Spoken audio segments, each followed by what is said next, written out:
Final লুকটা দেখুন গুছিয়ে। আর আগে কেমন ছিল আমি দেখিয়েছি, কি অবস্থা করা ছিল পুরো ঘরটা। তো ওটা আমার রোজের কাজ, এগুলো রোজ এমনভাবেই ক্লিন করতে হয়, গুছিয়ে রাখতে হয়।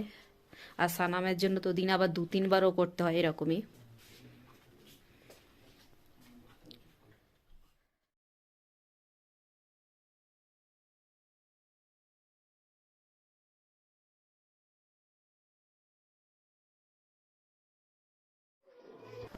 আসসালামু আলাইকুম, ওয়েলকাম মাই চ্যানেলে। আপনারা সবাই কেমন আছেন? আশা করি খুব ভালো আছেন। আলহামদুলিল্লাহ আমরাও খুব ভালো আছি।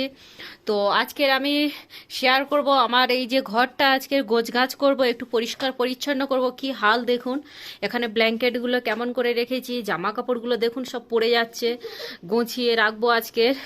এই দিকটা দেখুন লোড করে রাখা আছে, কি হাল দেখুন, জ্যাকেট জামা এখানে এখানে, কি অবস্থা শুধু দেখুন ঘরটা।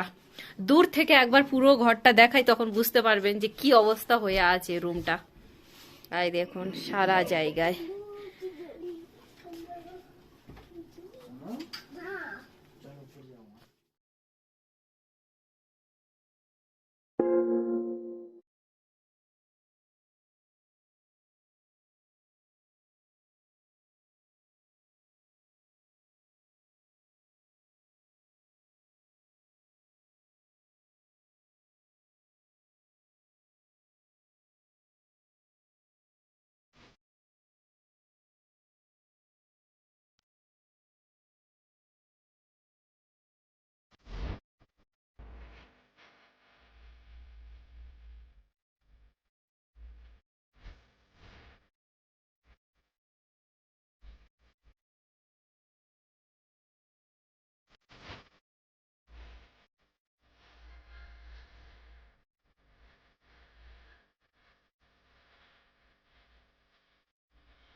ফাইনাল লুকটা দেখুন গুছিয়ে। আর আগে কেমন ছিল আমি দেখিয়েছি, কি অবস্থা করা ছিল পুরো ঘরটা। তো ওটা আমার রোজের কাজ, এগুলো রোজ এমনভাবেই ক্লিন করতে হয়, গুছিয়ে রাখতে হয়। আর সানামের জন্য তো দিন আবার 2-3বারও করতে হয় এরকমই। ভিডিওটা এই পর্যন্ত, টাটা, দেখা হবে নেক্সট ভিডিওতে।